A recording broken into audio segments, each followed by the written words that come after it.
Hello बच्चों, इस video में आज हम लोग एरिथमेटिक प्रोग्रेशन के कुछ इंपॉर्टेंट क्वेश्चंस को डिस्कस करेंगे एनटीएससी के लिए। Let's start with first question. If 5n plus 4 is to 9n plus 6 is the ratio of the sums of the nth terms of two APs, then find the ratio of their 13th term। 13th term का हमें ratio find out करना है।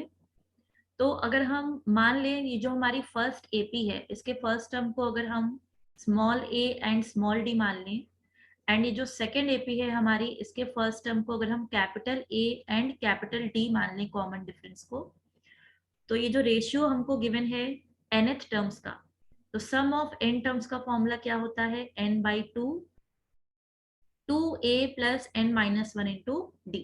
तो first series के लिए ये क्या आ जाएगा? Two a plus n minus one into d, and second series के लिए क्या आ जाएगा? n by two capital A plus n minus one into capital D. ये रेशियो हमको गिवन है as 5n plus 4 upon 9n plus 6। ये आपका कैंसिल हो गया। अब बच्चों हमें इनके 13th टर्म का रेशियो फाइंड आउट करना है। तो हम एक काम कर सकते हैं, हम लेफ्ट हैंड साइड से 2 कॉमन ले सकते हैं न्यूमरेटर एंड डिनोमिनेटर से। तो अगर हम 2 कॉमन ले लें तो न्यूमरेटर में आ जाएगा a plus n minus one by two into d, and denominator में आ जाएगा capital A plus n minus one by two into capital D, and ये रेशियो हमको गिवन है as 5n plus 4 upon 9n plus 6। हमें बच्चों find करना है इनके 13th टर्म का ratio.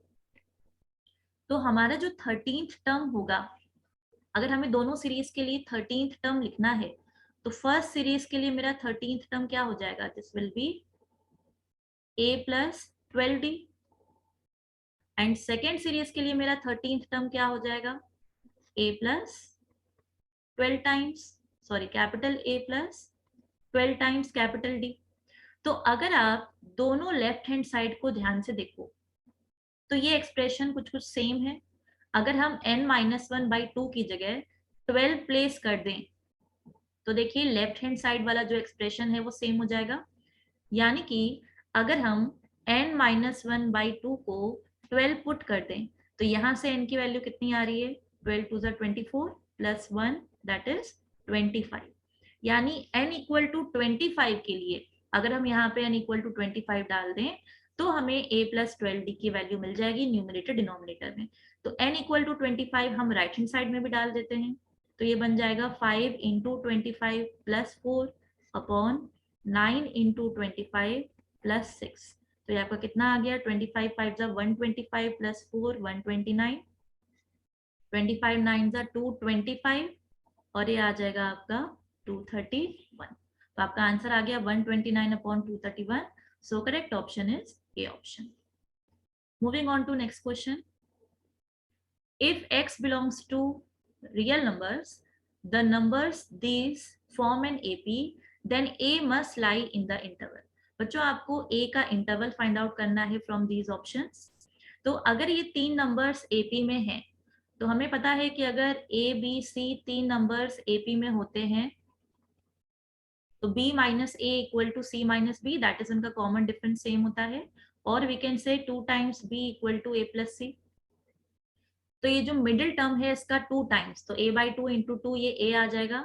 This will be equal to first term that is 5 की पावर 1 प्लस एक्स प्लस 5 की power 1 minus x plus c that is third term 25 की power x plus 25 की पावर माइनस x। इस टर्म को बच्चों हम थोड़ा सा रीअरेंज कर सकते हैं इस तरीके से। इसको हम लिख सकते हैं 5 इंटू 5 की power x plus 5 into 1 upon 5 की पावर x प्लस 25 की power x will be 5 to the power 2x, and this will be 5 to the power minus 2x, or we can say 1 upon 5 to the power 2x। तो अब अगर बच्चों यहाँ पे हम 5 की पावर x को एक नया वेरिएबल ले लें, सपोज 5 की पावर x को अगर हम t ले लें, तो ये हमारा एक्सप्रेशन क्या बन जाएगा? 5t plus 5 by t right. 5 की पावर x को t लिया है तो ये बन गया 5t प्लस 5/t, प्लस ये क्या बन जाएगा, 5 की पावर x को t लिया है तो ये बन जाएगा t स्क्वायर प्लस 1/t²। तो बच्चों अगर आपने मेरी पहली वीडियो देखी होगी जिसमें हमने AMGM इनइक्वालिटी को डिस्कस किया है, तो यहाँ पे देखिए हमें एक तरीके से A की रेंज डिफाइन करनी है, राइट। A किस इंटरवल में लाई करेगा ये हमको बताना है। तो A किस इंटरवल में लाई करेगा, तो अगर हमें इसकी रेंज पता चल जाए तो हमारा आंसर बन जाएगा। तो अगर आपको AMGM इनइक्वालिटी याद है तो देखिए यहाँ पे 5 की पावर x को हमने t माना था, तो t एक पॉजिटिव रियल नंबर है, 5 की पावर x एक पॉजिटिव नंबर होगा, तो 5t भी एक पॉजिटिव नंबर है एंड 5/t भी एक पॉजिटिव नंबर है। तो आपको याद होगा AMGM इनइक्वालिटी क्या बोलती है कि if a and b are two positive real numbers then their arithmetic mean is greater than or equal to their geometric mean। तो अगर 5t प्लस 5/t का अगर हम अरिथमेटिक मीन निकालें तो ये कितना आएगा, 5t प्लस 5/t/2। इन दोनों नंबर्स का arithmetic mean will be greater than equal to their geometric mean. इनका ज्योमेट्रिक मीन क्या होगा, दोनों को मल्टीप्लाई कर दीजिए to the power 1/2, that is 5। तो यहाँ से हमें क्या दिख रहा है कि 5t plus 5/t is greater than equal to, इसकी वैल्यू कितनी आएगी 5, सो 5 into 2 दैट इज 10। यानी ये जो पहला एक्सप्रेशन है this is greater than equal to 10। Similarly ये जो सेकेंड एक्सप्रेशन है इसको जब आप सॉल्व करोगे AMGM से तो ये कितना आ जाएगा, टी स्क्वायर और 1/t²।